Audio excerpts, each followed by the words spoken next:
So it is my pleasure to welcome 6 of you from the Situations Collective to discuss Revolution in the Virocene, an intervention in the current issue of Situations. I would hold the copy up, but I think it's at the printer now, but it is online at the Institute for the Radical Imagination website. Where did Michael go? Did we lose Michael? He'll come back, I'm sure. Probably he hit a wrong button or something. So the collective around Situations, 6 of you are here, or Michael's about to come back, are here to present on what they have done, and we'll have what I think will be a very dynamic discussion between those of us who have joined the collective for 2 hours, in a sense. And without Michael being here, I am turning the Zoom floor over to you, Peter, while we wait for Michael. Okay. Well, the piece we all wrote together, we wrote during the lockdown in the early months of the pandemic. So I think most of it was written in April and May, and then maybe June of 2020. It's just coming, it's been out for a while online. It's just coming out now on paper, with a physical, the latest issue of the journal. And I think for most of us going and looking at it again, in some ways it's incredibly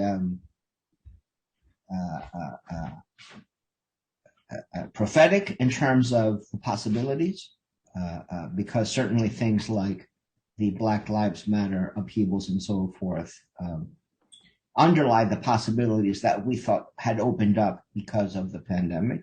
On the other hand, of course, it was, even by our standards, which is, we're usually quite pessimistic, it was overly optimistic, I think, by far, in terms of thinking of how those possibilities might play out. Because certainly, even though things happened that would not have happened, I'm sure, if not for the pandemic, like the Black Lives Matter uprisings, and 1 or 2 other things. Very quickly, things have gone back to a very static, very conservative moment where, once again, there seems to be little to no space for movement towards a new kind of possibility. And I'm leaving the flow of this discussion, Peter, as Michael, while you lost your connection, Peter opened up, but I think that I'm looking for the collective to speak individually. Do you want to go and set a sequence? I could kind of frame this. I mean, we hadn't gotten together, and it was a nice way of getting together. And I think what Peter said, I caught the tail end, that we thought we were in the middle of maybe opening new possibilities. And I think the aphorism that begins the sentence from Walter Benjamin's 8th thesis on the philosophy of history really speaks to the movement and the thrust of this document. Why we are constantly in this urgent state of emergency, and how it was our task to bring about this state of emergency, rather than what Peter just replied to on the more pessimistic side, that we're back to business as usual, more stasis, and maybe the new normal will look worse than the old normal, or at least that's the way it's shaping out in my mind. But I think the intervention was done. And I mean, the interesting thing about this project, it goes to show you, if you can bring a group of like-minded people together, not totally in agreement, that you can produce a pretty good document collaboratively. We kind of set the frame, and everybody here contributed in their way to sections. So, maybe that's another way of going about it, that it was really an extremely interesting experiment in writing and collaboration that took place through both discussion and the exchange through Google documents of, writing, rewriting, until we finally got it out the night before the Sleepy Joe victory, right? We got, which we ended with, I thought, kind of nicely from Benjamin, circularly speaking, from Benjamin's very interesting, thesis about bringing about the state of emergency, to the quote from Edgar Allan Poe the night before the election of the murders on Rookmore Avenue, the great short story of theirs about the Red Death. And so, in a way, for me, it was very pleasing to see everybody getting together, writing about this. Josh Calbo can't be here. He's in transit to the Berkshires. He may join us later, but he made a massive contribution by both technically keeping things together and wrote a very substantial part of this document. I think it was also, and then Tony, who's also here, who's new to the collective, also, stood up and contributed many good ideas along the way. And of course, Kristen, Bruno, and myself and Jeremy have been around a while with these kind of practices. But it was something very different, and I personally, very, very pleased with it. And I'd just like to say it was built into sections, of which I think each part could be a book in itself. First of all, foreclosing the political, right? How we do not have a political space. To talk about politics at this point is really just a complete symptom. We're talking symptomatically always, because we have no political movement, and that it's been foreclosed for close to 40 years. As Duchkin said, the long march through the institutions did not work. Obviously, any kind of reformist tactics do not work. Policy does not work. And then we came up with this new concept called convergent philosophy is an orientation, a new orientation of which Bruno, myself, and Josh are working on now to kind of explicate even greater this kind of new type of philosophy that brings together multiple facets. But, we have the elements here, and I thought this was very good to kind of think through the post-structuralist, the postmodern, and of course the Marxist tradition all at once, and see where we can go in terms of intersections and the production of new radical concepts. And then I'll let everybody speak. Then the systemic failures had very good sections. One, Kristen came up with the idea of the cops and the cop consciousness, and wrote about that in movement politics. And I think this is a very good, again, something a book could be built out of. The little cop in our heads, as Reich used to say, is always present everywhere we're going. And then Cesar, Jeremy Glick, did a good thing on Cesar's 2 ways to lose oneself. And Jeremy made a very good intervention from the standpoint of Black radicalism and the negritude movement and the critique of that negritude movement vis-a-vis Fanon. And then Peter did The Letter Always Reaches Its Destination, followed by, which is a famous moment of Lacanian psychoanalysis in the reading of the Purloined Letter, that the letter will reach its destination. He may want to speak to that. And Josh, who's not here, he came up with the phrase, "Yes, I am a communist," in which he goes back and uses something of Angela Davis, that Angela Davis said during the Reagan years in California when she was fired from a job by Ronald Reagan, and affirmed communism.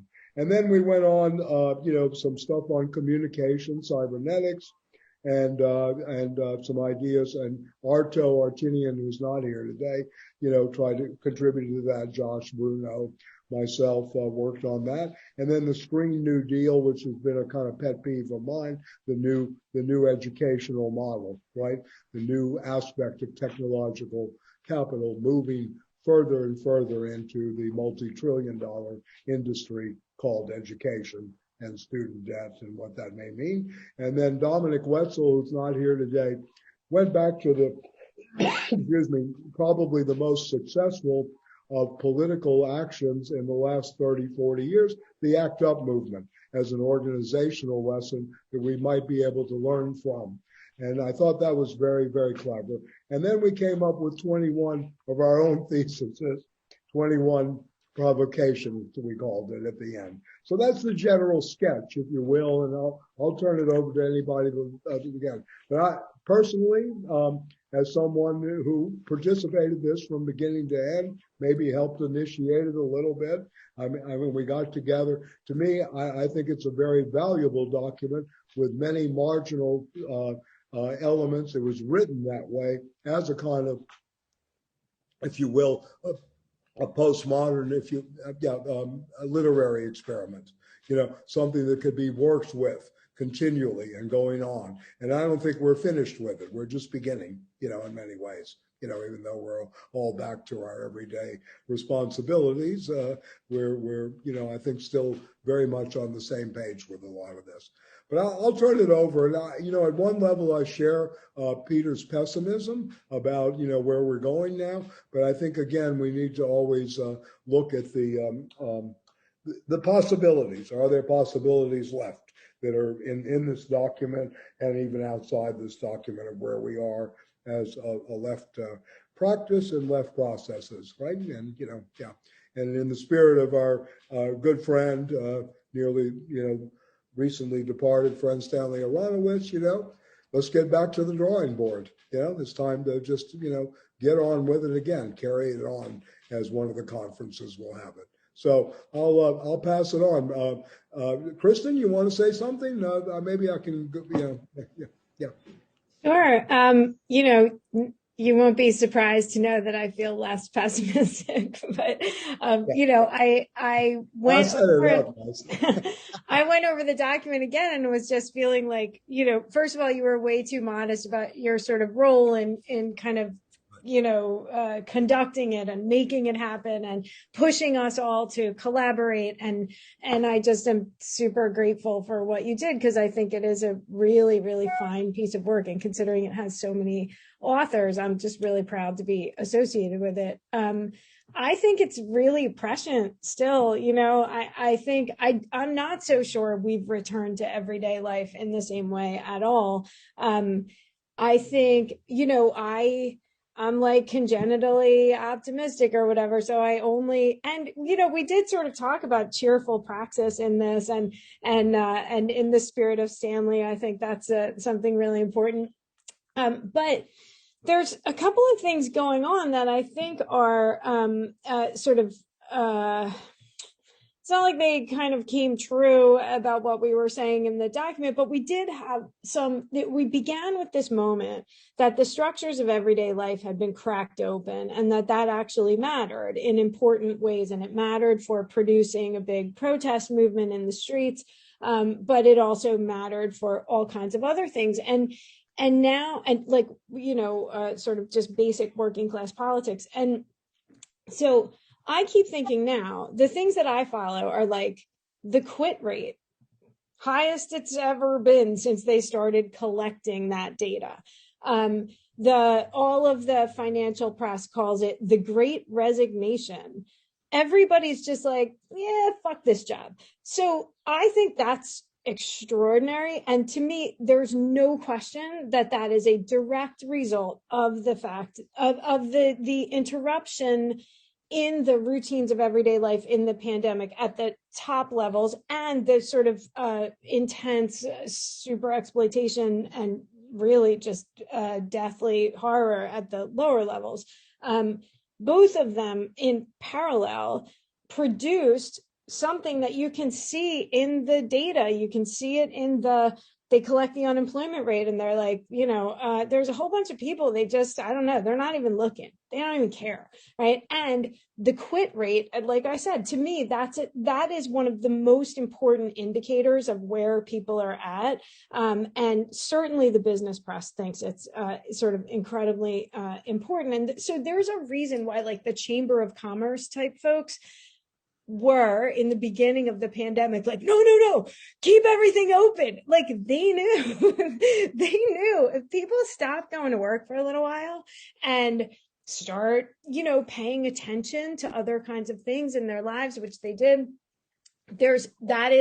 you're opening a Pandora's box of liberation. I think that's extraordinary. And there are a couple of effects of that, right? I mean, I'm very interested in the way in which, there was a whole like fight for 15 and maybe we can get legislation and maybe union contracts or whatever. You get everybody just not going to work and everybody slowing down and nobody doing what they're supposed to be doing. $15 an hour is a done deal, like easy. It's no big deal. Everybody gets $15 an hour now. So that idea of like pure labor market, it's not exactly politics, right? In the way that we are thinking in terms of politics in this document, but it is in the sense of politics as power and power relations, and even the kinds of Deleuzian like lines of flight that we reference in the document.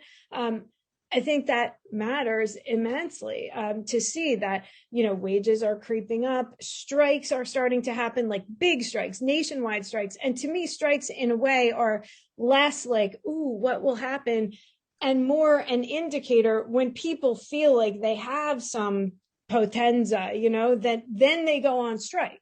And when they don't feel like it, they don't. So in a way, a strike wave, which started early in the pandemic, is an indicator of workers' sense of their own power and leverage. So to me, that's sort of the most important thing. When I looked back at some of that language about sort of what kinds of possibilities existed in the moment, the way in which, there's a nice Marx Grundrisse quote in there that's sort of about, sowing the seeds of its own destruction and stuff like that. Like, I feel like that's sort of, I see that and I'm following that. And it doesn't mean everything's going to have a happy ending, but I think to me, everything sort of depends on the balance of power between employers and workers. And I think the pandemic has changed that in our favor 100%.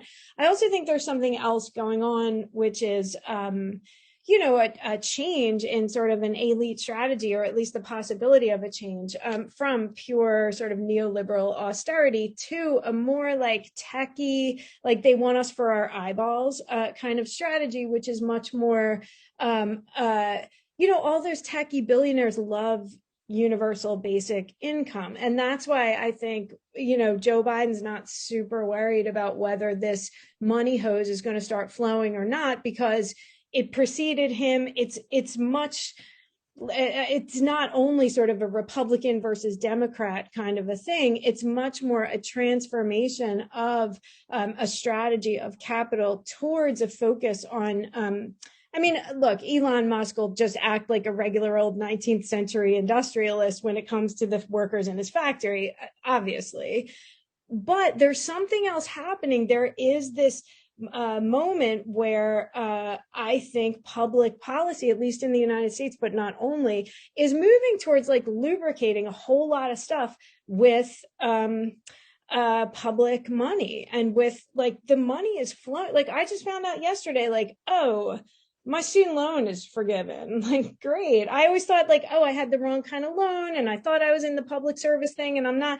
That's what I feel like is sort of happening in this moment. And I know they cut off, unemployment, but, or the, enhanced benefits, but, that doesn't seem to have really made a difference, because the employment numbers that came out yesterday still are showing that the stuff is pretty much the same as it was in terms of the labor market. So I think that there are real moments of possibility right now, really things that make me feel very hopeful. The problem with the public money flowing, of course, is that the United States can only print all that money if everything's in dollars all around the world. So of course, it's not just geopolitical stuff with China, it's like currency too. So the price of all that in the United States is a Cold War with China. And given the, sort of apocalyptic environmental situation we're in, like we have to work with China on, climate change stuff.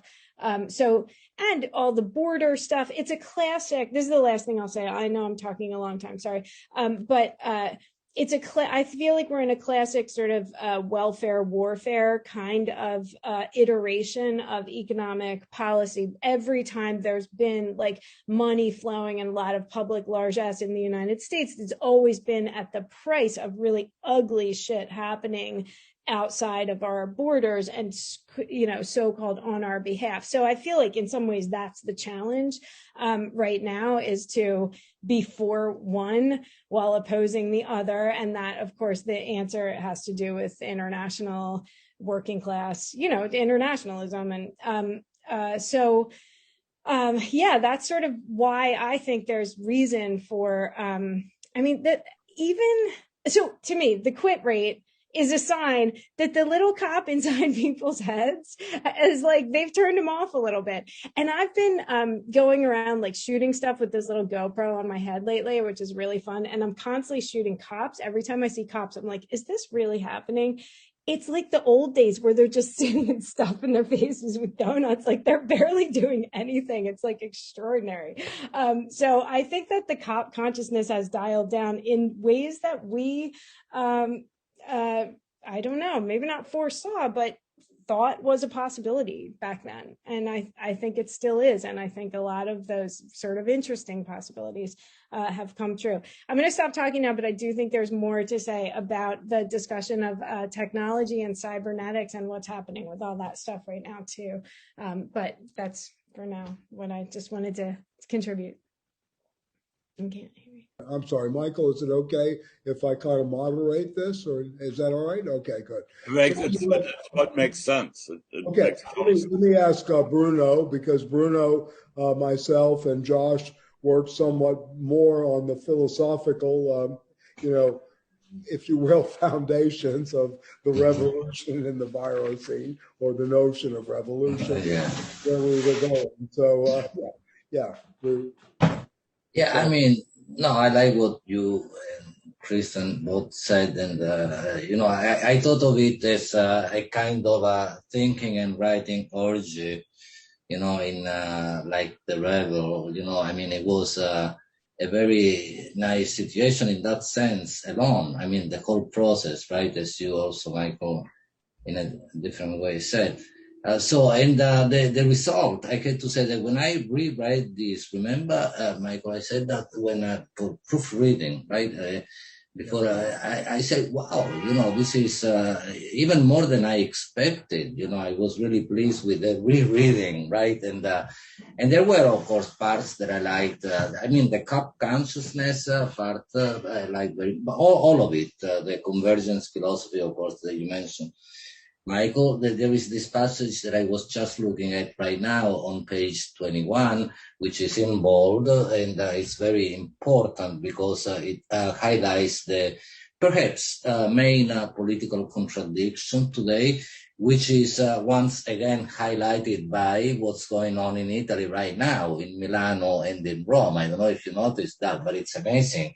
The fascists, right, the ultra-right, no-vax, anti-vax, no green pass. I mean, they are so much so that I just put a post on Facebook in which I say, to the no vax, no green pass, just get a vaccine, just get a green pass, and do something useful with your lives. I mean, this might seem reductive in a sense, but I think that's important because the instrumentalization of all this by the right everywhere, certainly, but in Italy, in the US, in other places, and it's amazing. I mean, that's really something that should concern us, because we are also opposed to many measures, to many ways in which this is being handled, of course, but from a completely different point of view. So the question is, in the political, cultural,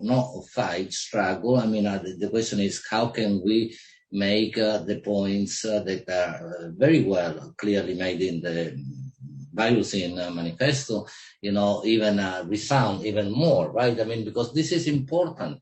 I mean, there is now this sense that, our liberty, our freedoms and so on are limited and so on. That's the meaning of, I think, the passage that I mentioned, right, that I pointed to him on page 21. I mean, this is ridiculous. I mean, because again, it's going back to what, right? I mean, what people are right, like complaining that we have lost is what? A situation of eternal debt, right, a situation of servitude.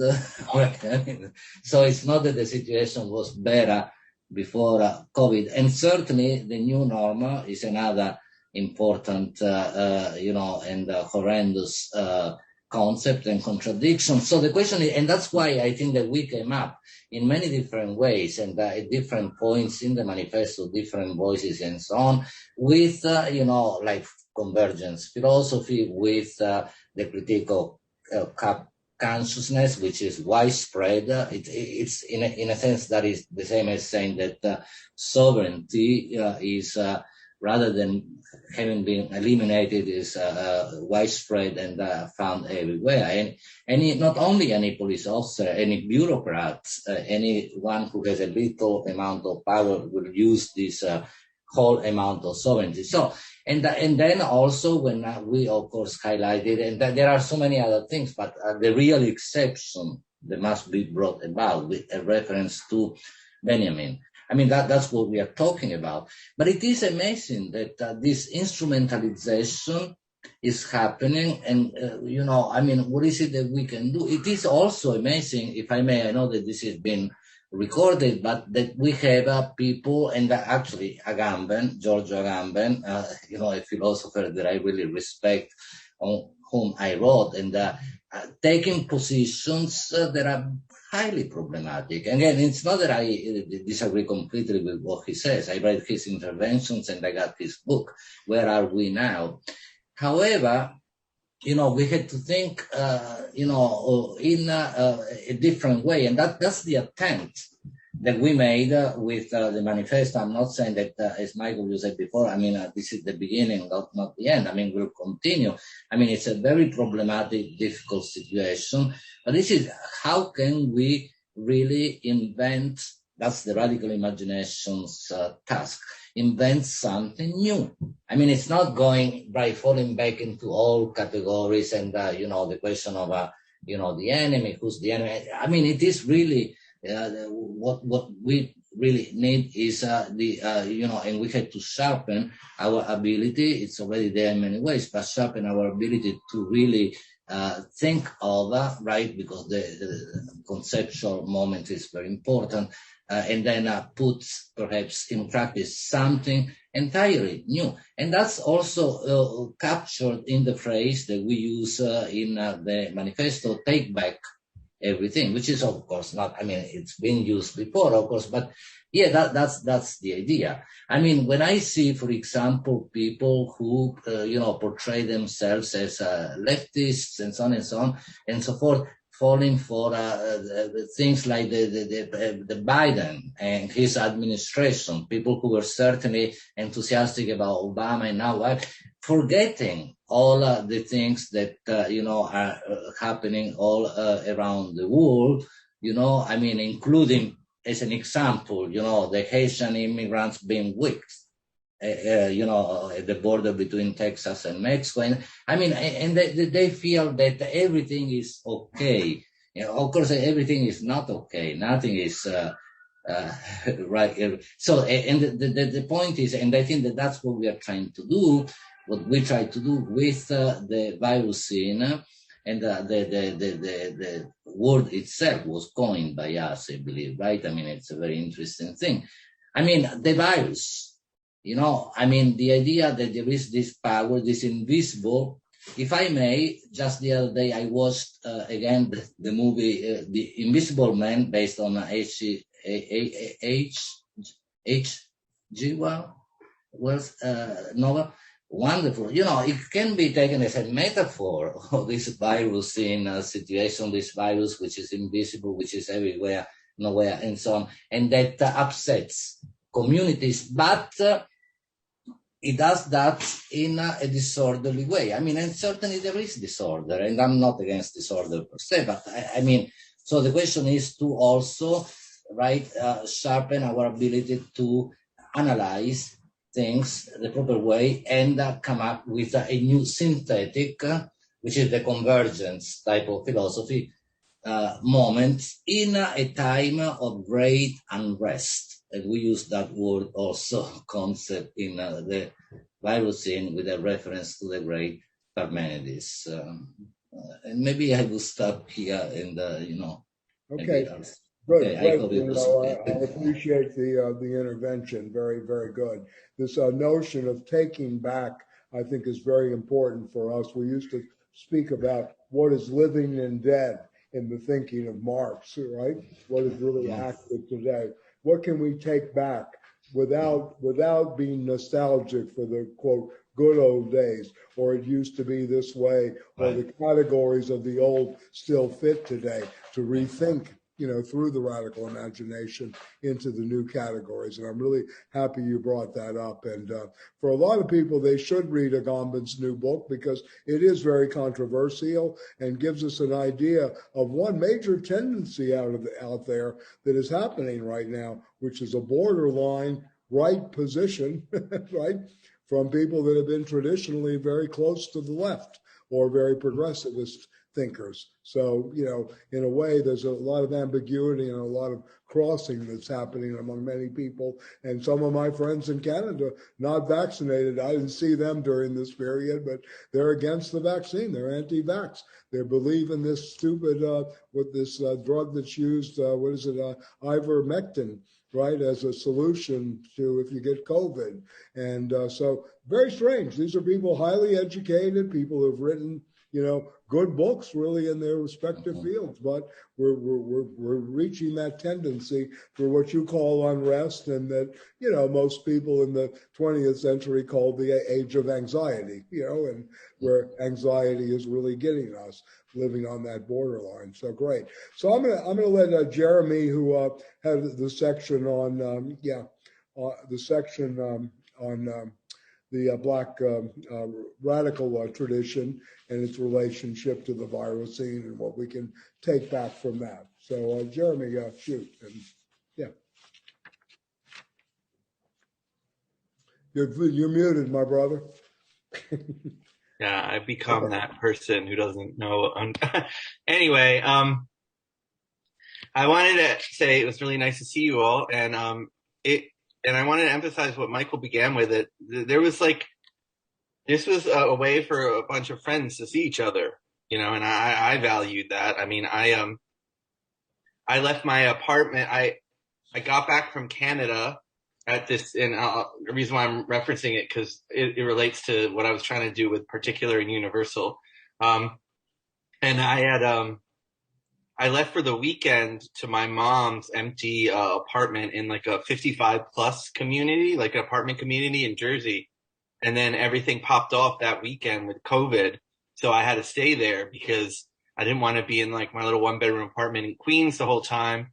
And I couldn't travel back and forth from the city because there were people in their 90s in this community. And I just didn't, it wouldn't, to put them at risk would not be feasible. So for me, it was really I never FaceTimed friends in lieu of just calling them. And now I only FaceTime, so for me, and I'm sure I could speak for everyone, it was one of maybe many, but for me, it was one of the main lifelines where I was building with people because I happened to also be on sabbatical. Anyway, I just wanted to point that out, but I just wanted to briefly talk about, I did this lately, and there's an extended part of it in different other pieces, but,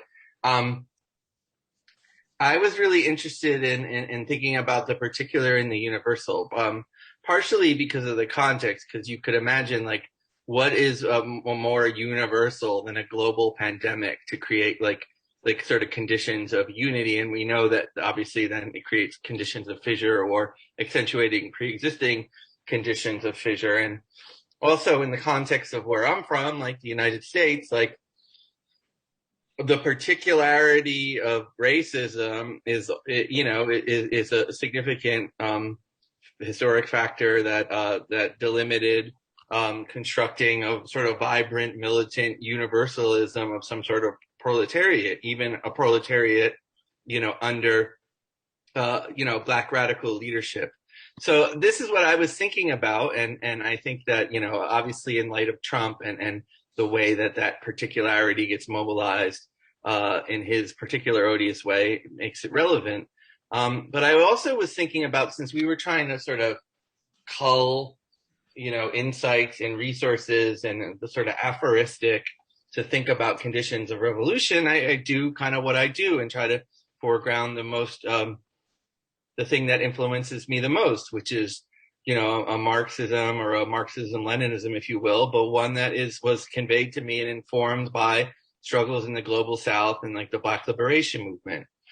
So that's one thing. And, Césaire, famously, along with like Ho Chi Minh and a bunch of other, the situation, I think this is also true for England. It certainly is true for the Irish, but it's certainly true for like the French colonies, that there's that sort of dialectical paradox that the colonized had more freedom of movement, freedom of assembly, freedom of insurgent thinking in the heart of the imperial metropoles than they would in their own like natal lands, right? So like if you look at the Highgate Cemetery across the street across the way from Karl Marx and Claudia Jones, and just adjacent to the recently laid to rest Eric Hobsbawm, they're all communists from South Africa, from Iran, from Iraq, from Afghanistan, from the Caribbean. And Césaire and Ho Chi Minh and a bunch of these figures were formidable forming members of the French Communist Party. So I was thinking about his dialogue with Leopold Senghor on Hegel, which he conveys to Charles Rowell in an interview in Callaloo when Rowell interviewed Césaire in like the twilight of his life. And it's in the paper, so I won't bother reading to you. I want to read you something else that's not in the paper.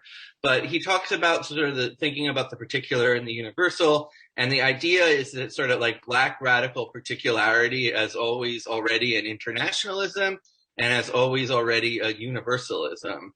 So, Senghor, who, started off on the good foot and then became, very kind of creepily neo-colonial in Senegal, and Césaire, who I think, despite the fact that for pragmatic reasons he advocated for departmentalization for Martinique, never left his principles in terms of like radical class critique and obviously anti-imperialism. They both were like geeking out reading Hegel together and specifically thinking about, particular and universal as a dialectic. And they frame it in a way that I thought was really, really important if we're trying to sort of catalog resources to understand the moment, in light of the way that the global pandemic involves the global totality, and then the way that it also fissures along the lines of racial antagonism. The other thing I was thinking about was I had just got back from Canada before this stuff popped off. It's now in this book that Daraja Press, or Feroz, Kenyan brother from Canada, who has a really good collection on Cabral, and he also published Kali Akuno's Cooperation Jackson text. It was at York University honoring the retirement of the Ghanaian Marxist, revolutionary Atu Sechi Otu, and the Fanon scholar. And it was the book that commemorated this sort of sending away conference. It was called Partisan Universalism. And Sechi Otu's project, if you could, his project is world liberation and African liberation, but it's also claiming universal as a category of African radical thought, not just some sort of diluted, the sort of stereotypical reductive way which people critique universalism as somehow, in its essence, evading, global South struggles, Black radical struggles. And I was thinking, and so that was on my mind, but also because this was in the context of situations, it's a very, very diverse group. But I think for very good and very smart and very integral reasons, a lot of our friends are really, really pay serious attention, like Robin Kelly did in his critique of Walter Rodney's book on the Russian Revolution, to Rosa Luxemburg. And I was thinking, I used to have a fairly dogmatic understanding that was really challenged by, my friends and situations. I had a somewhat dogmatic understanding of Luxemburg around the national liberation movement, where I had thought that there was some conflation between the nationalism of like the European fascist powers and the nationalism of the national liberation movements. And, you know, I think that that is partially a very reductive understanding I had of Luxembourg. But along the time prior to COVID busting out, I think this was Drusilla Cornell who hipped us to this, and maybe Robin Kelly. I learned of Luxembourg's piece that she wrote in May 1902 called Martinique. And remember, Césaire is like the pivotal figure for my section in this paper. And in this, I'll just read you two paragraphs. This is after the volcanic eruption in May 1982 at the port of Saint Pierre in Martinique, which wreaked massive havoc and also literally changed the geographical topography for the set. There was a bunch of volcanoes, but this was a big one.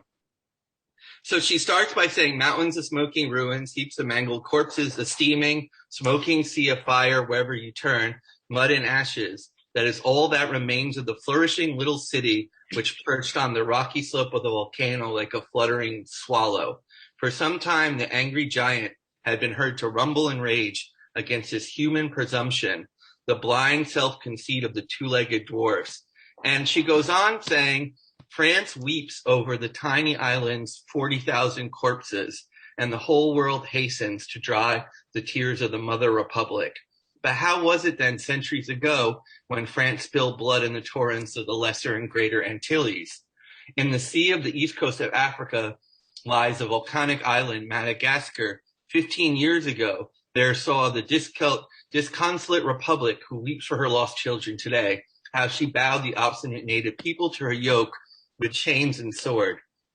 And the reason why I thought of this Luxembourg in the relation to what we were doing with the pandemic, because one of the things that Rosa Luxemburg does in 1902, Michael Pelias is very proudly from New Orleans, as a lot of our Situations comrades. And there's a really, really beautiful brother and mine named Dylan Rodriguez, who wrote this essay of After Katrina. And the point of the essay was, we have to think of a hurricane not as a natural phenomenon, but as a political phenomenon.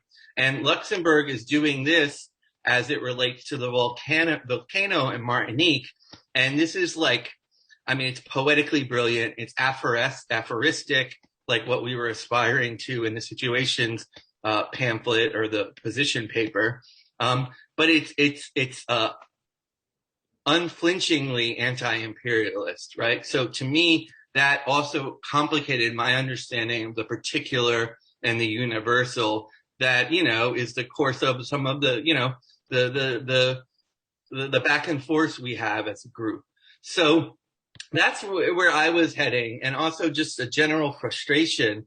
Hortense Spillers gave the Lionel Trilling lecture, and she was talking about Black studies. And she was talking about all the antecedents of what we call Black studies in the work of like Carter G. Woodson and Du Bois before it was codified in the university. And she said something where she said, how to make sense of this moment where it was like a significant segment of the U.S. Population has had a mass psychotic break. And I was thinking that aphorism represents, a kind of a break, a kind of a radical shifting away from context to do things that get you back to history, where a sort of a byproduct of this or a condition of possibility for this mass psychotic break is a quote that people like Peter and Michael are really fond of from Marcuse, where he talks about the U.S. education as the systematic moronization of the populace. And one of the symptoms, I think, of this sort of moronization by design is that we fall, a lot of members of the left fall into these like false binaries where you have to choose between race and class, or between like a kind of class conscious critique versus a race first critique, where like someone like Sonny Carson or the great late Alain Braff, these were, or Stokely Carmichael, Kwame Ture, these were clear-eyed partisans of the proletariat, even if their primary orientation, or what Brecht would say, Haltung political stance, was with African decolonization in the diaspora. And I know it's far-fetched and it's not very sophisticated to say what I'm about to say because the levels of mediation make it, much more complicated. But I actually think that the reason why, like in some iterations of like left academia, we choose like race and class like options in a grocery store is also related to why people are injecting horse dewormer and like regressing to some sort of anality instead of just and allowing themselves to not only kill their base but be killed by their leaders. And to me, that even if some of the more frustrating conversations we have in forums like the Left Forum or in a classroom around gender or race or gender or class or race or class, they're not of the same scale and they might not have the same pernicious import as people ingesting ivermectin. I think that they're related, and I think that they're related to this severing of historical continuity in the moment. And I'll wrap up by saying what I really dig about the aphoristic, which is employed so well by our friends here, is that the aphoristic involves a severing of a context that puts you that it's a severing of the context that puts you back into history, not away from it. And so there's this really interesting tension.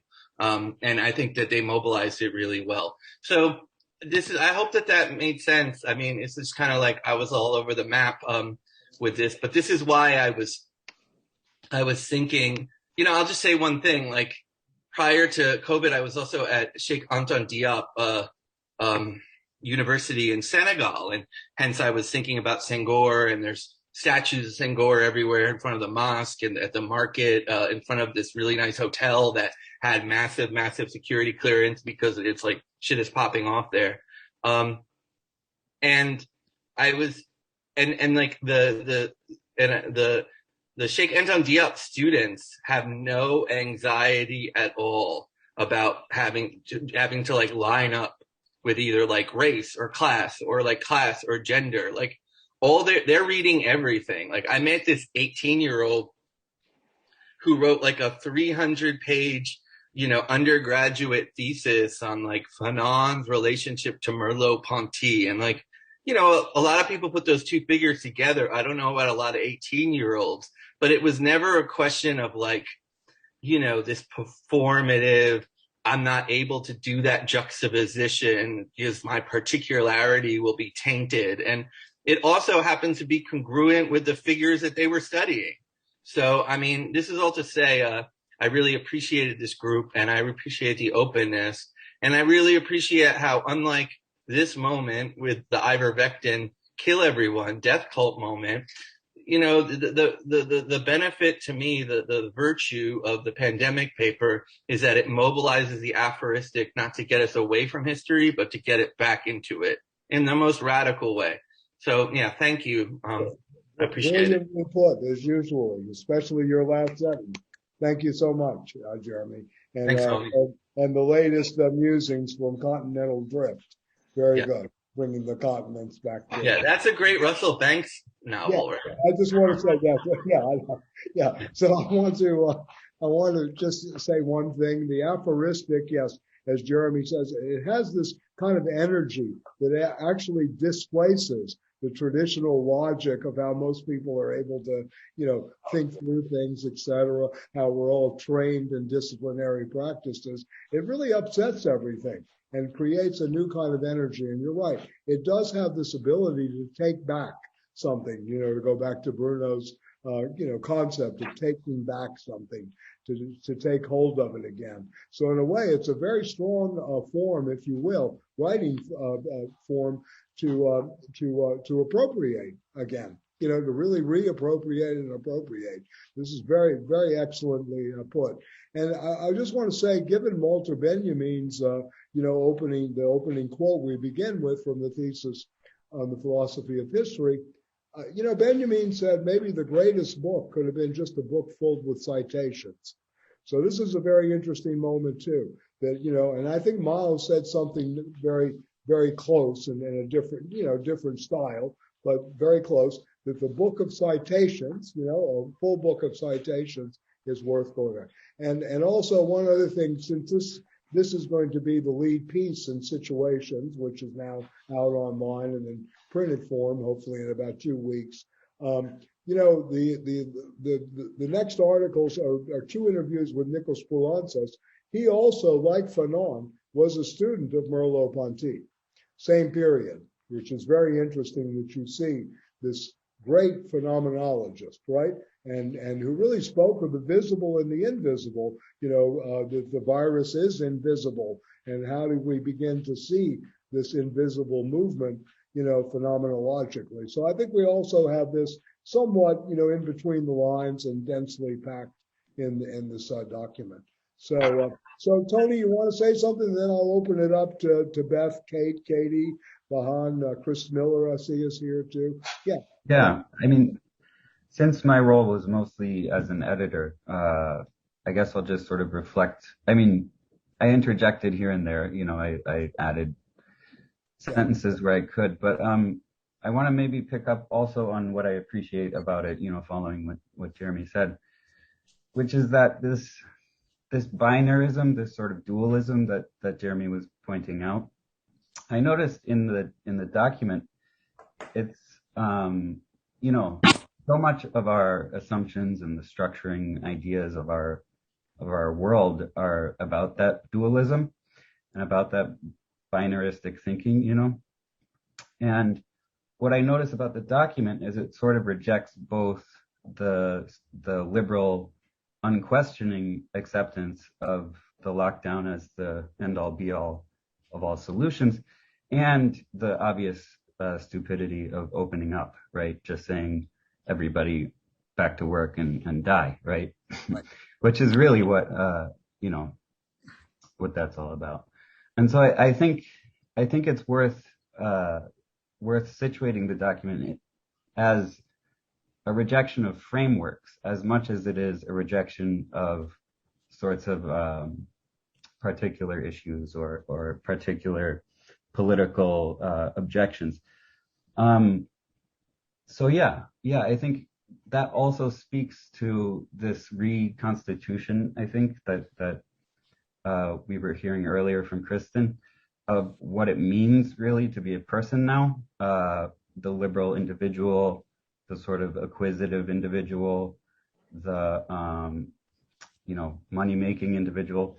All of these things have been rejected, which is, and those are sort of also frameworks which are operative in the construction of like who we are, right, in the world.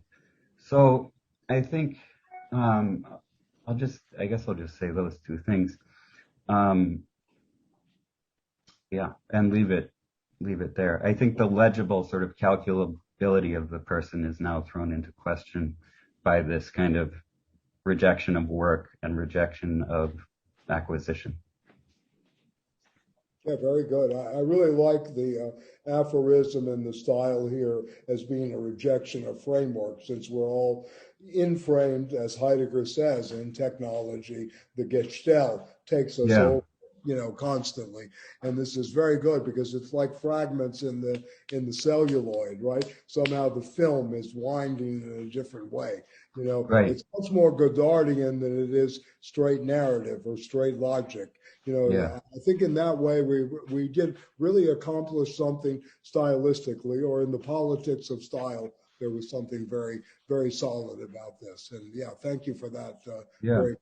The notion of person, I think we should eliminate. It's a very Christic notion. Maybe we should talk about subjects or subjectivity or the individuation process and instead. I mean, that's just my personal, attitude, if you will. And singularities. Singularities would be good too as well. Yeah. And, which is an important. I just want to highlight this from Bruno's I got book. you.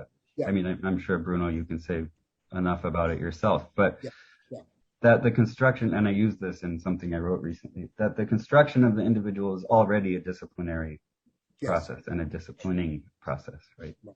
Right. Good and point. So then, right, that along with it, the construction of the human, right, et cetera. Yeah. Yeah.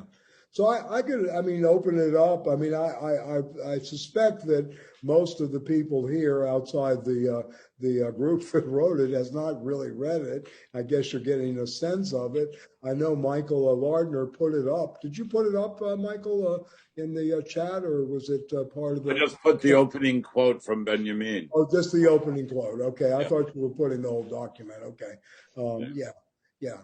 I put a link in the chat to it. What's that? I'm sorry, Kristen. I put in the chat a link to the document. So Oh, if anyone great. Okay, wants to thank you click so much. on it, it's Yeah. there. Yeah. I just maybe before going on to some more discussion with the other people here. I mean, we did come up with these 21 provocations, and it was divided into sections. And I think it's interesting the way we did divide it. What is pressing with a philosophical question, taking back of time, which I think Kristen alluded to in terms of the latest labor statistics and people, getting away from, I just quit. the quit ratio or whatever, the quit rate that you referred to. So that's great, both psychically and collectively. That's something I think is certainly worthy of again a book length project, but something we can engage with. And then of course the taking back of desire. And Peter and I oriented a program of which many people here have been on, prosperity Marxism, which is actually about the taking back of the question of desire to prosperity Marxism and thinking through societies of abundance rather than always in the old language of scarcity, and need. Right. So this is I think something else. And then freedom, of course, as more than the maintenance of bare life, going well beyond the Agamben, description of where we are and trying to reorient freedom to be thought well outside of, am I going to have a job? Am I going to be able to reproduce myself, et cetera? And then, of course, the refusal of, and understanding the horrors and vicissitudes of state terror, and the new dilemma, your money or your life, right? Your life or your livelihood. Another thing that was put out in terms of lockdown versus going back to work right away.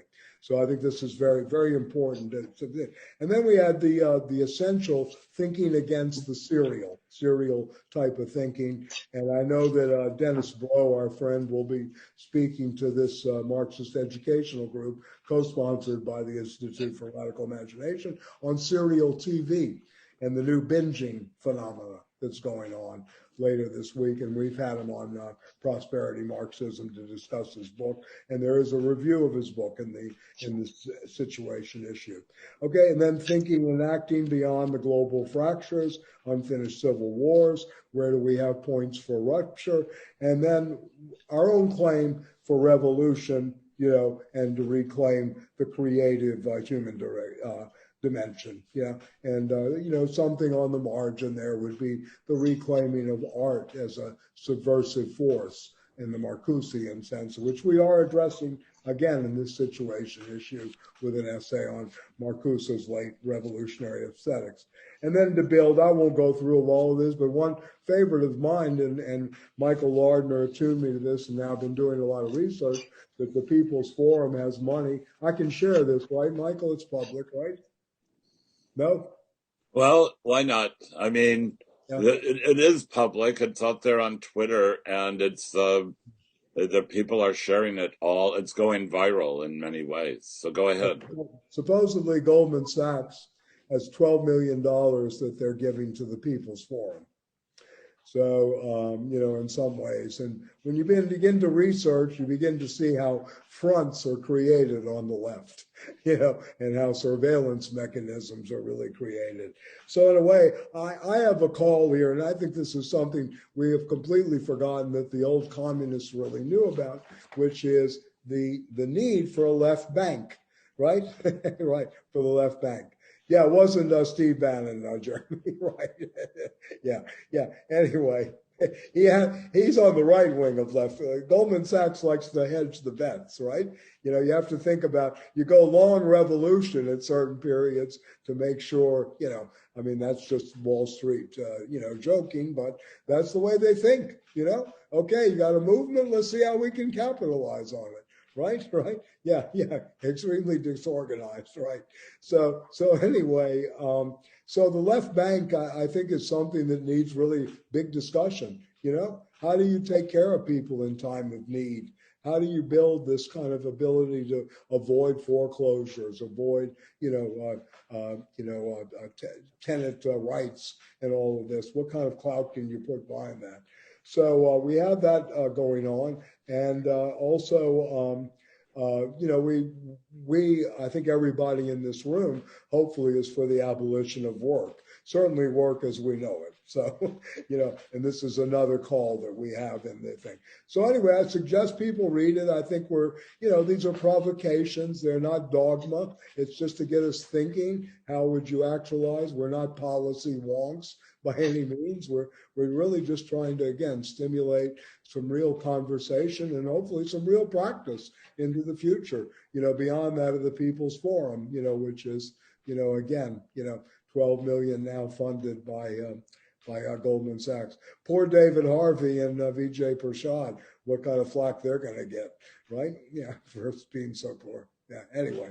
So, can I just add something really quick to the work that you and Kristen made? I was just thinking about it, like a friend of mine, I mean, he's a nut, but he's our nut, this Rutgers historian, Jim Livingston, who has a kind of social democratic orientation. I think he wrote his first book on a history of the Federal Reserve, a lot of stuff on social democracy and like pragmatism and feminism. And he's someone who I really love and I've been arguing with for a really long time.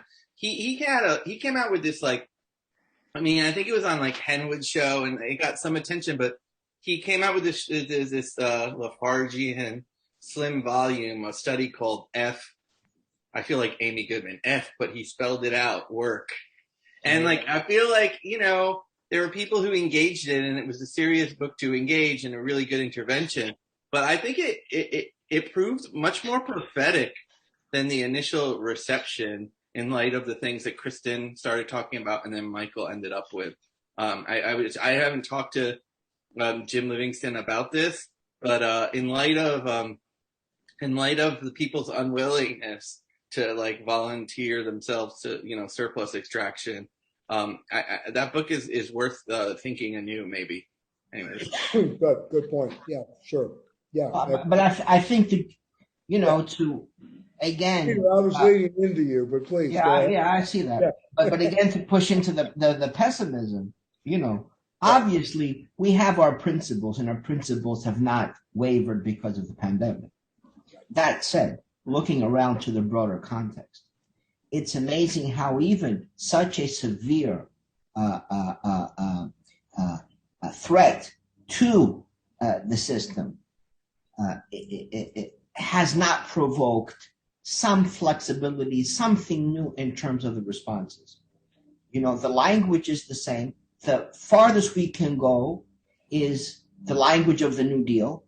The New Deal, the Green New Deal, the CUNY New Deal, everything is a New Deal. We're still stuck in the language of the 1930s. And a kind of meek Keynesian or a kind of monetary Keynesianism as a response. There's no real push to address the core causes of the pandemic. There's nothing to address the way the agricultural industry works. As our former colleague from the Graduate Center, Rob Wallace and others, have for many, many years been highlighting how the agricultural industry is creating the conditions for pandemics such as the one we're living through. And now, of course, there will be more, that we'll have to face in the future. There has been zero discussion of that on a national level or international level, zero possibilities for policies to address these questions. There is even the current proposal for a $3.5 trillion spending over the course of 10 years, which is peanuts. It's very little. The US economy is 23 trillion a year at this point. 3.5 trillion over 10 years is very small by certainly the New Deal standards, by historical standards, by contrast, just to see how, little people can imagine in terms of possibilities. The Acropolis cost something like 4 or 5 years of GDP. If you measure the economy of Athens, in 400 BC and so forth, the building of the Acropolis was some years worth of economic output, 4 or 5 years worth of output. And to have a 1.5% of output, let's say, become something that people present as being extreme, unthinkable, or on the side of the left, as some kind of a great achievement that they have managed to, get the government to spend 1% more than they would have otherwise, or 1.5% more than they would have otherwise. So I think, the range of possibilities is exceedingly narrow. Of course, our principles are still there, and we all agree that we're anti-work, we're for prosperity, all these things. But unfortunately, we seem to be in an extreme minority. And the disruption of the everyday that happened was very quickly replaced by new forms of mechanisms of reproduction. Everyone was glued to Netflix and Hulu and all these kinds of things. Almost all of my colleagues don't want to return to work. Not because they want to struggle for some kind of new society, because they're very comfortable sitting at home for most of the day, and they don't want to commute from Westchester or New Jersey or wherever they happen to be into Manhattan to work. They're very comfortable, and they'll happily abandon any fidelity to higher learning, to the institution, to academia, and so forth, for a little bit more comfort and less of a commute. So again, I'm ready for the revolution. I'm just, a bit pessimistic in terms of if the others are as ready as we are. Peter, I just wanted to add to what you said. Big deal with the $3.5 trillion program. The billionaire class made $1.7 trillion in stock movements during the pandemic. 1/2 of the entire infrastructure bill went to the asset portfolios of 450 members of the billionaire class, to give you an idea. You can begin to add it up. 1.7 trillion. So 50% of what's being asked for, and not one pundit, not one person, critical, New York Times, to The Nation, etc., has pointed out any of this in terms of, fictitious capital growing at this enormous pace versus that of money that could be really being put into agriculture, into infrastructure and real social change projects in the system. So I think it's a great point that you made. It's chump change, 3.5 trillion, yeah. And we're arguing an ad infinitum, and 95% of the discourse is caught up by this. And you're right, in a sense, one thing that we have failed to really examine often is the control of the discourse by the right, and that this is going on 40 years, and there's no confrontation of this control of the discourse. It's total. It's totalizing.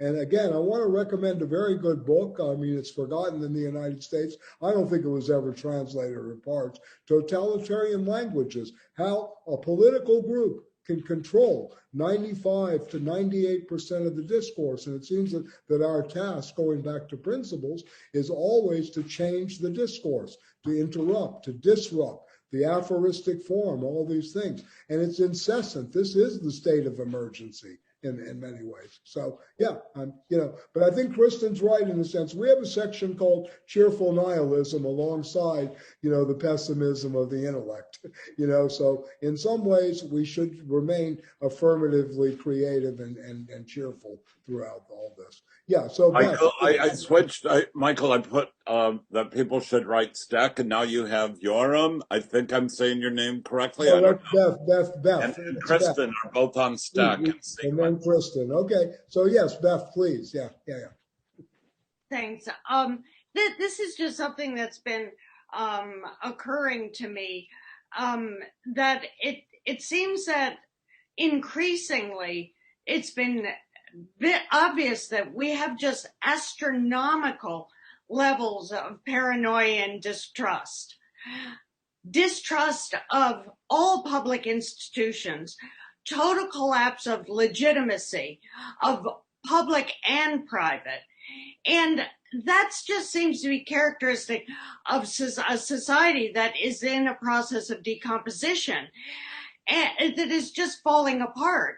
And we also have these hugely just great masses of alienated people who don't trust authority for really good reason. And the left ought to be able to thrive on masses of alienated people who don't trust authority, because skepticism is much to be encouraged. And the fact is, they're skeptical for really good reasons. You know, they know that Big Pharma does not have their welfare in mind. There's a really poignant story. But I mean, the thing is, it's obvious why the contradiction is there. You have highly alienated people who've been completely stripped of their critical thinking skills through our so-called educational system. And I mean, furthermore, this bullshit about trust the science, someone wrote something in chat about ivermectin, which I don't want to get into. But the fact is that trust the science bullshit is also authoritarian. And Biden and his sycophants are not a whole lot better than the crew that's, you know, pushing whatever the the snake oil du jour is with something like ivermectin. I mean, it's not a question of the science. I mean, both sides have wholly politicized it, so there is absolutely no sorting out what the truth of it is at this point. But there was something so poignant in some stories that were coming back from doctors who are dealing with people who, even on their deathbed, are saying, "You're lying. I mean, you're lying. I don't have COVID because COVID isn't real." And one doctor was using was arguing back that, why won't you take the vaccine? It's completely free. And this patient said, that's why it's suspect. That's why it's suspect, because the government doesn't give you shit for free. And then you think about what the response would have been if we had any universal uniting institution, like the NHS. I mean, like the only one I can even think of is the library, really. I mean, it's like one of the most popular institutions in the country, but we don't give shit away for free. And even that then becomes incredibly suspect. I don't know. Those are just some disconnected thoughts about the contradictions. No, great. Kristen, yeah, and we'll go back to what Beth said too. Yes, I think that's so interesting. Just the idea that the sort of neoliberal, decades and decades of chipping away at the idea of anything publicly funded or publicly available as inherently either, authoritarian, that's sort of a separate thing that I think we should talk about, but as somehow bullshit, and you shouldn't believe it, and it shouldn't be real. Like, in some ways, the vaccine, I keep seeing these trucks out on the street, and it's like, oh my God, this is what healthcare should be like. This is like prefigurative. It's free, it's for everybody, you don't have to do anything, it's on the corner, you just go down, but everyone's like, oh, that's all the more reason I don't want it. Or not everyone, but it just hardens their opposition in some ways, because they have been sort of shaped by this discourse about public goods, which has been, I think, really, it will take a while of the extension of public goods, which I just do think is coming. I understand it's not a ton of money, but I think it's a change. I think we are seeing a change in the discourse from the top. Is not a neoliberal discourse of austerity at this point. It's just not. It's about the lubrication with public funds of a lot of things that were sort of inherently problematic for a long time. But the only thing I was going to say, and we can go on, I feel like that's maybe what people want to talk about, so we should like go there. But I just wanted to say, regarding the idea of like the Green New Deal, and that we can't think beyond the New Deal or something, I think it might be good, just in thinking of Stanley too. It's true. There's nothing sort of history breaking or transformative about necessarily like the same old, whether it's labor market stuff or public policy like the New Deal. But I do think there's something about, when I heard that Goldman Sachs thing, or thinking about the Green New Deal, whatever, like we got to learn how to take the money and run a little bit, like who cares if it comes from Goldman Sachs? You could still do something good with it. Nothing's pure. We shouldn't, worry about purity, stuff like that. But, it just reminds me of sort of the CP in the 1930s and stuff. And that if there is a moment where people's sort of attachment, like unconscious kind of attachment to the routines of everyday life has been broken, and there's an opportunity, there's a space, we should think about cultural strategies, educational strategies, artistic strategies to expand the radical imagination, to use whatever money they're giving us, use whatever space we've taken for ourselves, and start to fill that with things that are explosive. That's all I wanted to say. I mean, I have no problem if Goldman Sachs gives us $12 million, but we're not on their list. That's the problem. I have no problem. I'd take the money in a second, So yeah. I know their history. I could sit down with those guys and tell them about Gustav Levy turning around their trading department, that Hank Paulson was the loudest guy in the room. But anyway, all to say, I agree with you, Kristen. The problem is the people that really have substantive things to do and say are not the people getting the money, Yeah. I mean, Stanley Aronowitz did not get a Guggenheim Fellowship. One of my professors, Reiner Sherman, did not get a Guggenheim. The MacArthur Awards do not go to people who are really subversive. We have to think about this too. And one of the reasons that I think in our document, we're calling for a left bank. One of the modus operandi of situations, it should be self-funded. It should be self-perpetuating in a sense, without the largesse of the others. And this is something else we can certainly engage in the future. But Adorno was very much against the state funding of arts, because he thought then the state has control of what's out there and what isn't. So you're not going to get the Black radical traditions, version of Antigone every year. You're going to get a whitewashed Antigone in a certain way, in a sense, on an ongoing basis, or you'll get a tokenism. So I think this is a very important question about the capital, et cetera. Yeah. Me too. And Jeremy said here, they will give it for free if it's a hedge against their entire regime of labor exploitation and financialization collapsing. So let's keep them on their toes. Everything they give us, let's make it a reason for them to worry more and give us more, or whatever. I just feel like, of course, all of those things are true, but we can always push the limits of what is possible, of what you're of what they'll give you. Anyway, I think that just because their motives are not the end of the story in terms of our actions. Perfect. I'm in total agreement with that. I'm with you and Peter on this. If the money's there, I don't care where it comes from. If it's I won't go there, but anyway, it's all right. Yeah. Michael Lardner, yeah, please. Yeah, I work in the printing industry, and during this pandemic, day one, more than half of us were laid off. And it was a great relief for a long period of time. And we are now in this position where maybe 40 people I know have exhausted their unemployment, they're behind on their rent, and they're self-evicting because they don't want to accumulate all that debt and they don't trust what will happen. And this is a real thing going on all over the country. In New Jersey and New York, the evictions and foreclosures have been stopped, but tens of thousands of people have already been made homeless. And I'm all for fucking the kind of work we have to do, but we have no labor organization in this country that is strong enough to do anything. Our trade union movement has essentially been smashed.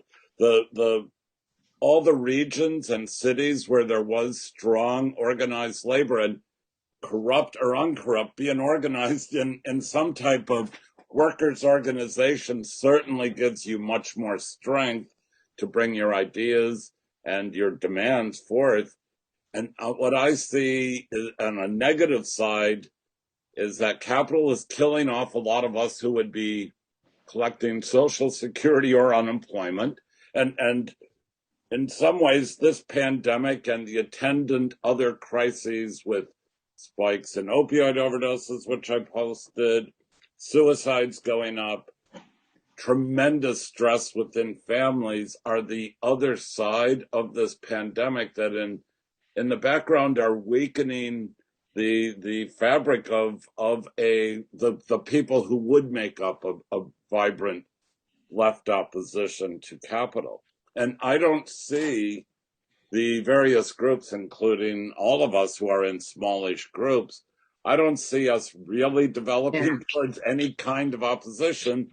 However, I found the statement to be in the beginnings of giving us some areas to get opposition going. But in terms of us having strength against capital as a left, we have a very diminished left. The good thing is we don't have 14 different Trotskyist groups vying over who is more Trotskyist than same on the Stalinist side. I do feel that we are at a critical moment in the background. Those places we want to organize are being atomized like crazy. One of the fastest growing forms of housing in America, and you see them in the industrial parks out here in New Jersey and up in Westchester and Dutchess County, is the used trailer park. And what that is are shitty pieces of tin from the 50s and 60s that none of us would put our cat or dog into, but whole families are living in these things that are like favelas or the other things we see coming out of in pictures from Lagos and Rio. And it's I don't know where we can go to get a real militant labor organization or organizing of the working classes going. It's a huge problem, but capital, I think, has a strong upper hand for some period of time. UBI can really be a way for capital to farm us out. And if you want UBI, you have to go move to, say, this used trailer park or to this former military base. And there could be a new kind of class apartheid that moves in with this kind of measure that I don't see beyond capital by any means, either Sleepy Joe or even some of the so-called squad people might be behind this kind of thing. Yeah, I want to. I agree with you, Michael. I mean, if you really think about this, what's really been lacking is a party organization, an organization that really could command during these periods. And people like Manny Ness speak about this, but it's so internationalist, it's never specific to the U.S., and everybody's written off the labor unions, and I think in some ways, rightfully so. It's failed on many levels. It's failed its constituency. The militancy has been drawn out. And as most of you know, during the Depression, the Communist Party would go with shotguns and sit there and confront the marshals and put the furniture back in the house and say they live here. You're not taking them away. Today we have none of this kind of militancy operative at all. It's just this kind of anarchic shooting up. Or, on a good day, the Black Lives Matter take Barclays Center in Brooklyn or the Brooklyn Bridge. So I think this is one of the crucial questions that we don't address. I mean, we hint at it, and as Peter says, it's the document, we're all on the same page with principles. But yes, when it comes to organizing strategy, that seems to me to be the toughest part. And, you're not going to be able to do that without, I've been advocating for this year, unless you have a central meeting place where you can bring groups together. And this is the problem now we have. One of the reasons the People's Forum keeps coming up. This could have been a central meeting place. However, it's a dogmatic, kind of space that is shutting out a lot of, I think, creative thinking in many ways. So, yeah. Well, I was just bringing up, I grew up at the UAW summer camp as a kid, and every weekend there were training sessions for organizers, not just in auto factories, but a lot of people who went down south to fight the Klan were trained there. All kinds of workers from unorganized unions were trained there. It was and unions had this, it was in the period before union leadership came out of industrial relations schools, when a lot of the workers came from being workers, and a lot of the leaders came from having been workers. Now, there is a workerism that is problematic there, but at least you had some class strength and you had a material base from which to do things. When I bring up, let's go organize like this right now, we don't even know where to begin. Do I go to my neighbor? Do I go to 3 towns away, like Newark, where there are definitely a lot of people who are, in a material sense, ripe for organizing, but they might not want to hear from me because I live in Montclair, kind of thing. We're down. When we were all kids, there were maybe 35% of the American manufacturing workforce was unionized, and it's down to 3 or 4%. It's hardly noticeable at this point. Well, I think you would bring a very valuable insight. The minute you start credentializing organizers, and you create schools just for that, you're really losing what's really connected to the streets. You're losing what's connected to, we're breeding Bolsheviks in the bathroom instead of, they're going to school and sitting in desks and going through blackboards and, et cetera, and coming up with negotiating strategies. I think you're absolutely right. The best contracts, I negotiated or helped negotiate, the best contract we ever had at LIU was done on a napkin at juniors, where we just passed piece of papers about percentages, little things that we'll take, et cetera. And, and things aren't done this way anymore, in a way. And I think, Stanley, since he's not here, but again, a very guiding spirit behind this document. And, most of us, knew him quite well, and where he was coming from was against this kind of unionism, this even collective bargaining and contract unionism. We don't have that ability. We don't have that courage to go out and fight. And that's another thing that we have to think about. Why are people who, like you said, who are losing their pandemic benefits, their Social Security or whatever, which is a joke from the New Deal at this point, it never was updated to make it possible for people really to retire on what they put in to the system, to the government. Why are these people really up in arms? Why isn't there mobilization? And to where do they go? And I get this from students all the time. Where do we go, professor? Yeah. Because there's just so many times you can go to the bookshelves or go to the library and, say, fraud is dangerous, right? Yeah. So anyway.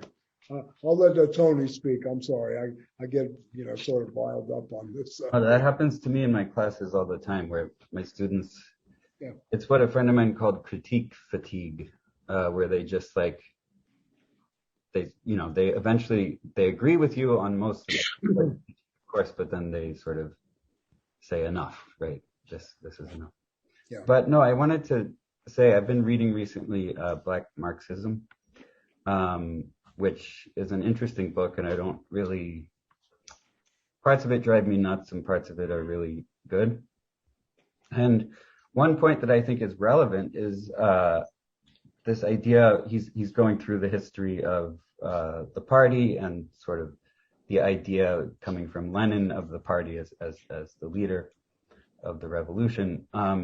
And he contrasts that with various uprisings in the history of the Black radical tradition, and comes to the point that actually it's not only the party or the organization that performs an educational function for the masses.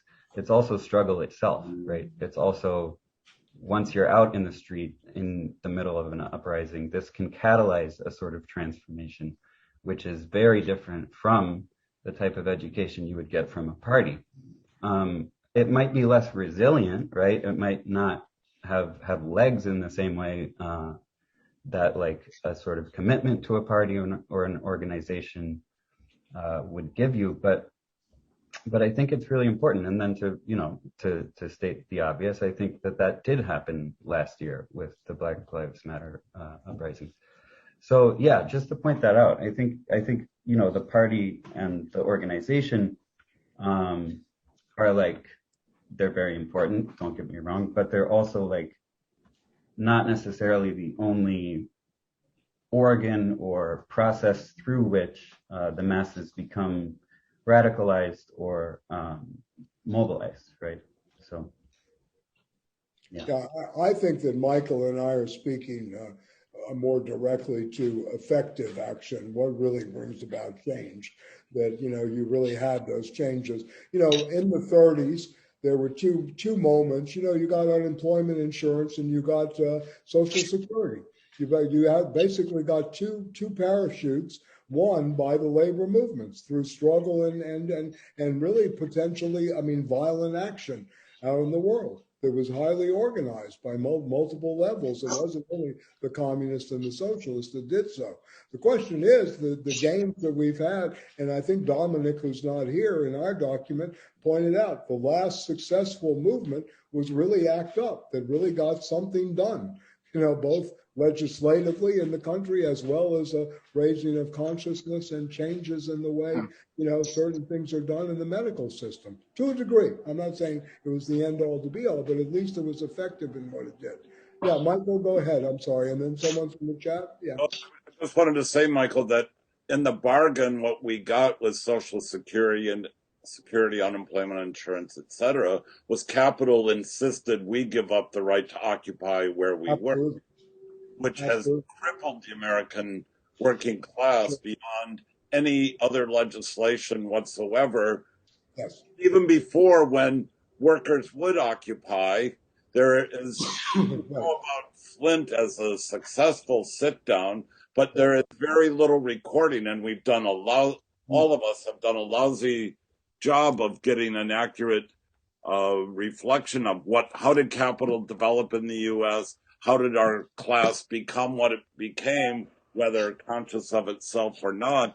But the number of strikes and actions by workers that led to the organizers being deported out of states. It wasn't just the Palmer raids taking people and throwing them back to Italy or someplace, but a real common practice from the 1877 year of uprising until now until the Taft-Hartley was to just take the lead militant organizers and deport them from your state and forbid them to come back. This was a real practice done everywhere, and it was well coordinated with FBI during the FBI period, local police, state police, and the chambers of commerce and National Association of Manufacturers. It was a typical practice. And We gave it all up. It's a huge problem that we don't know this, and we gave up that right to take where we work into our hands since we made whatever it is anyway. Which, in any case, that's the end of my point on that. Yeah, sure. Yeah.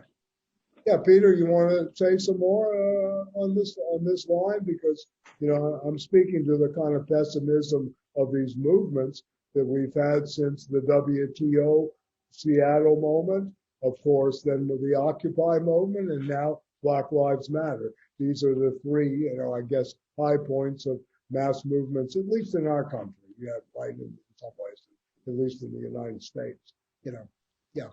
I mean, I think one thing we under emphasized Right. In hindsight was just how fundamental, not just we talked about a bit the conspiratorial understandings. QAnon, I think, is very fundamental here, because in some ways, QAnon and the paranoia, whether left or right, that it's all, and we heard, versions of both. Of course, it's more pronounced from the right, but there are also left versions of the idea that it's all, a conspiracy, they're trying to control us, they're trying to put chips in us, or, it's just about making money for the pharmaceutical firms and so forth. That I think QAnon in particular very much mirrors the rise of the Protestant tradition. There's a real parallel. And in a similar moment in history where the individual is completely at the whims of these much broader, huge market historical forces and so forth, and feel themselves to be insignificant. They develop these belief systems or these fantasies that confirm, in fact, their insignificance. And the Protestant religion, of course, is one that very much emphasized the insignificance of the individual. Only God can save you, you can do nothing, and so forth. Is the same in QAnon. Everything is controlled from the top. And, is the Christ-like figure only who can save you, Donald Trump or whoever else it may be. So there's a real parallel, though. I think it's really a new kind of religion that performs a similar function to the Protestant religion. Of course, most of them are probably, in fact, Protestants. So it's an easy move from one version to the other of that tradition. And again, in large part, there has not been some other discourse, a more serious discourse, a more progressive discourse that can fill the void that these fantasies fill. There hasn't been that kind of imagination to create a way of understanding things that can function in a way that these QAnon, let's say, conspiracies function. Not in a similar way in that it's completely, of course,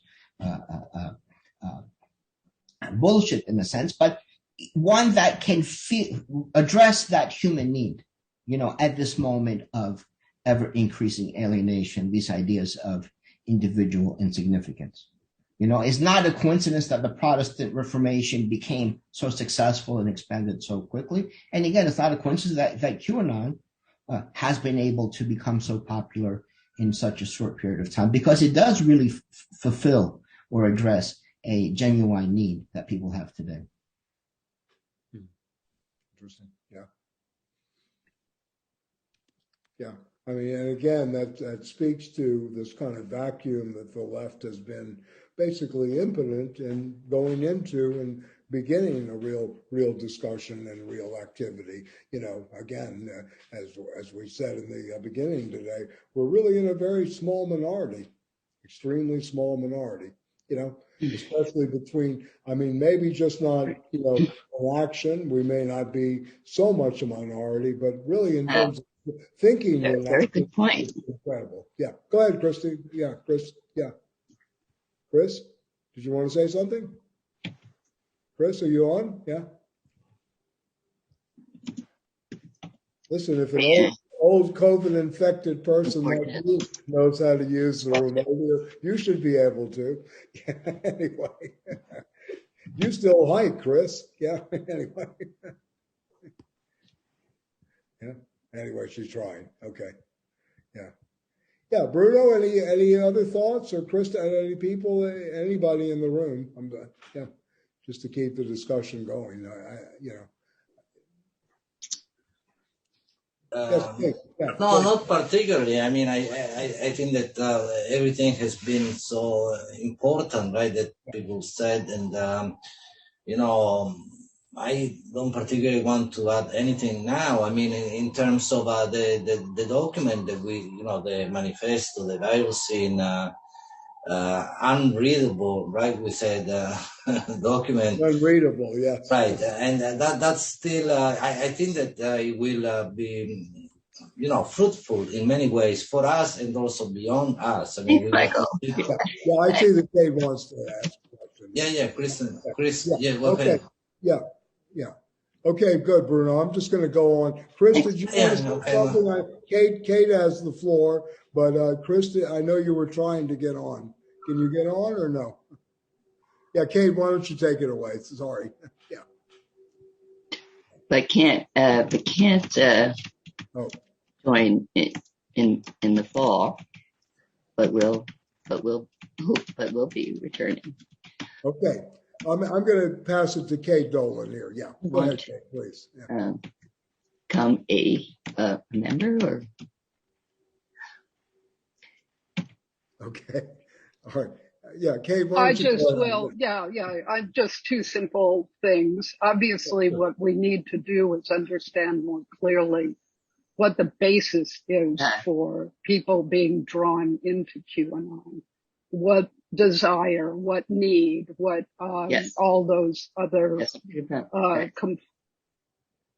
components are that drive people in that direction. Because if we can then shape the response to that, we can perhaps be clearer in how we are both communicating to people who are in need of our perspectives, and can perhaps help be more effective in mobilizing them.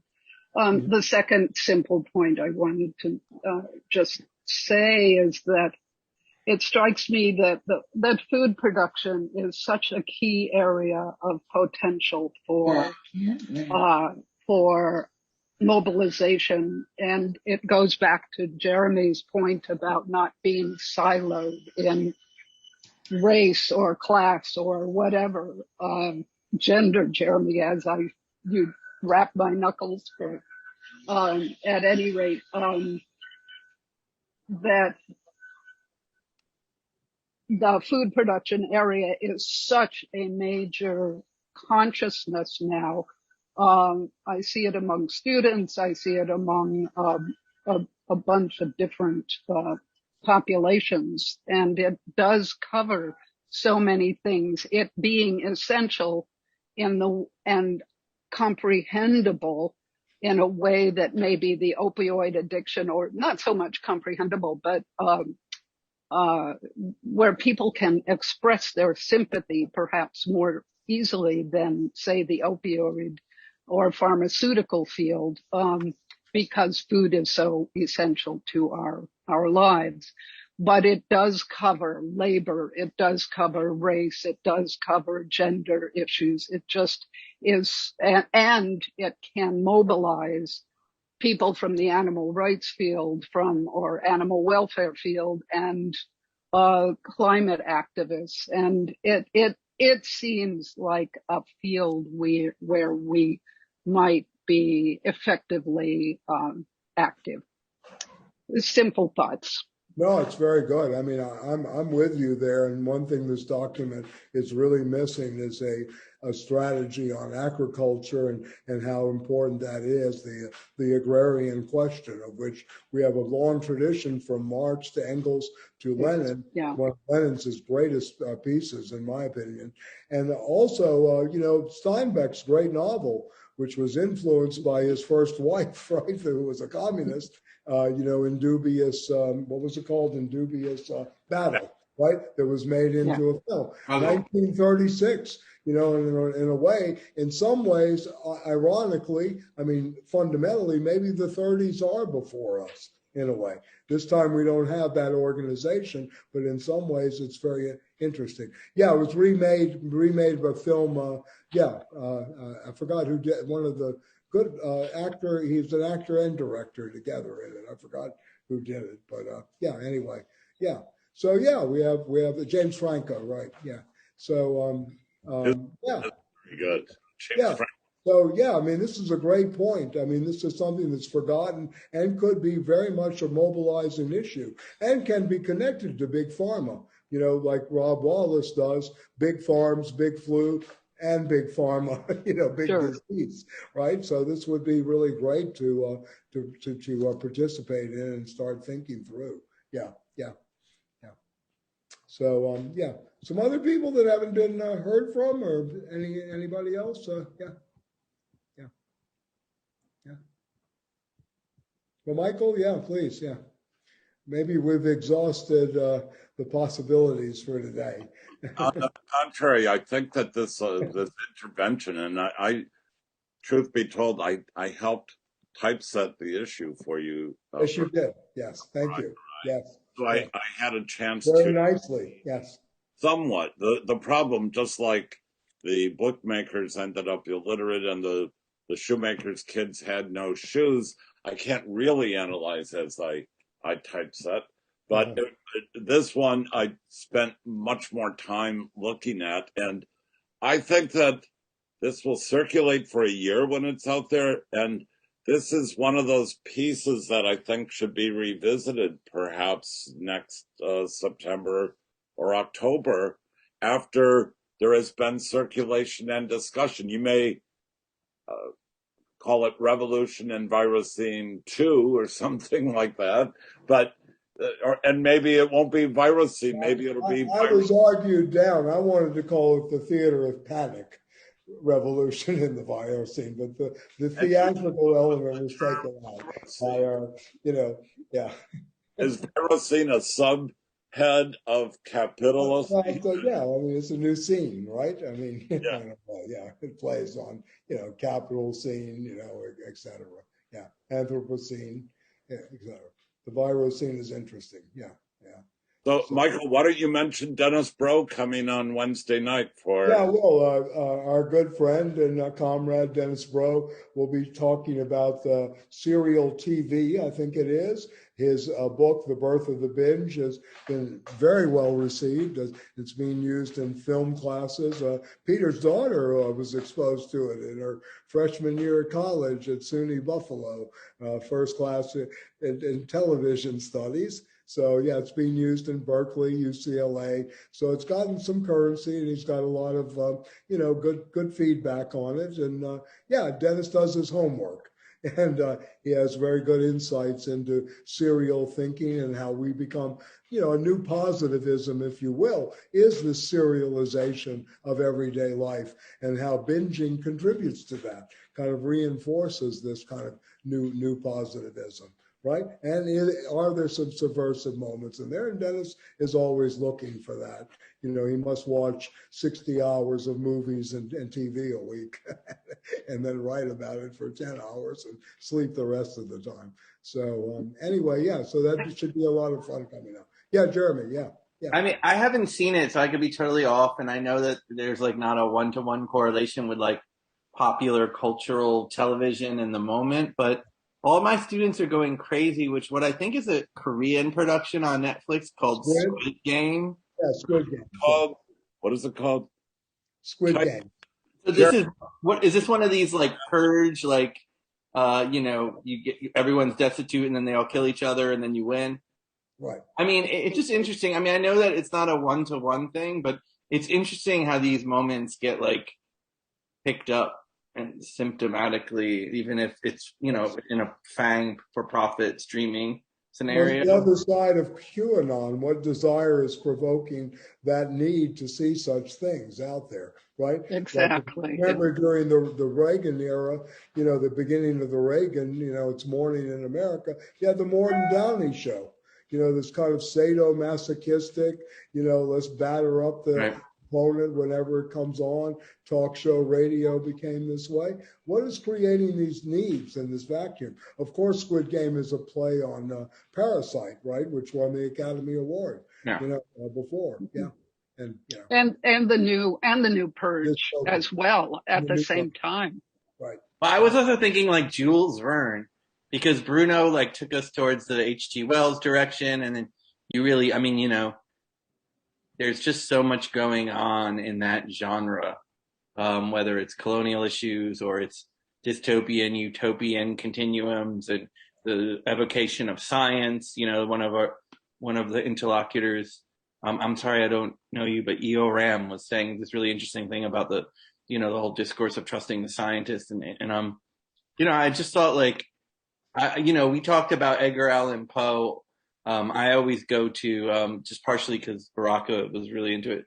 And I was as a kid, like I always go to Alexander Dumas. I mean, I just think that there's something in these like, these serial adventure tales that like really, really speak poignantly to these issues. I mean, I know that the reference to the squid is not Jules Verne, but it's just, I thought about it that way. Jeremy, the new line now, instead of flat Earth, it's hollow Earth. So it's more, it is Jules Verne in some ways. Oh yeah, go Journey to the hollow Earth, yeah, and apparently, there are other civilizations, that are not hollow, right, yeah. Right. Yeah. So yeah, it's a more. I can't remember exactly where, but Gramsci wrote on Jules Verne as being complete escapism. He couldn't stand Jules Verne. Yeah, well, in the prison notebooks. So anyway. Yeah. No, I mean it doesn't mean that there isn't like a way to retool it. What does Gramsci say? That's correctly. Refunctionalization. Yeah, of course. Yeah. And there's a lot of, Kim Stanley Robinson has a new book, and, people are talking a lot about his stuff, which is this sort of like, taking this dystopian climate moment and thinking kind of a communist, like, adaptation future, like in the, sort of near-ish future, like the next 100 years or something like that, which I think is sort of interesting that seems very popular right now, too. I mean, even the most like problematic, grim shit, like Edgar Rice Burroughs, like the Tarzan books, you can read anything against itself and produce resources. I mean, maybe not anything, but I find that those aren't the same, Burroughs, Dumas, Wells, and Verne, but they have a kind of way in which our imagination was sparked to think an alternative as a very young age. At least that was my relationship to those books. I got to go for a sec. Hold on. Okay. Well, we only have a minute left, Jeremy. So. He said a second, Michael. Yeah. Okay. We'll see. Yeah. Well, this was really a lot of fun. I don't know Carlos Cabral, and I don't know who Katie is, but anyway, thank you for joining us. Hi, Katie. It's great to see you. Katie's visiting from London today. Great. Rob is down in Maryland someplace. Carlos is here in Jersey. Carlos Cabral, Amilcar's great grandchild? Or? He's Karl Marx's and Amilcar's. Yes, I see that together. Yeah, good. Okay. Great. Okay. A week from today, in addition to Dennis coming up Wednesday, a week from today, we have Gil Kendrick, who is an urbanist who is coming to speak on the new catastrophes, such as Grenfell, the Miami building, the block of buildings in Milano that caught fire from overdevelopment, our recent flooding of subways, and is going to be addressing catastrophe and social change. Well, I feel the new normal is catastrophes every other week that we just learn to get through. Is part of our new normal, that as things come unraveled from what they once were. But well, I think our writing style is in that verb. Catastrophe for Aristotle was a cut away from the strophe in the poems, right? In a way, so we're away from the linear and the So catastrophe can have a positive aspect. Yeah. And Yoram, I don't know how to say what your real first name is. She asked This has been taped. Just write to info@marxedproject.org and I'll send you a recording. Or I will send a recording to all the Situations Collective, and anyone they know here can distribute as they want. And I want to say this has been very cathartic for me. I feel 100% better than I did before this event. And so I'm going to recommend the COVID treatment is to come to Marxist Educational Project and Institute for the Radical Imagination. Yeah.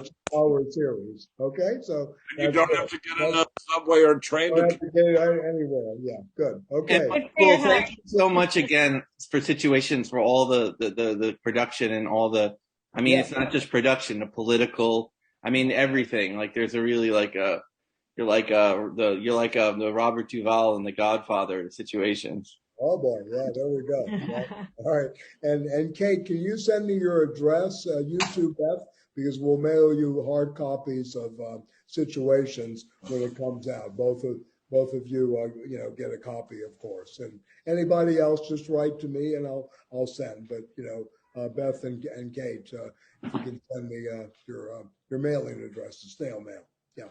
Right. Yeah. Thank you very much. Okay, thank you. Good night. Thank you. Okay, thank you, everybody. Bye, Bye, folks. guys. Right. Bye. I'll see you guys soon. Thank you, Michael Lardner. Thank you. Hey, Tony, hit me up, man. All right, bye, guys. I will, Okay. yeah. Bye. See you guys. See you.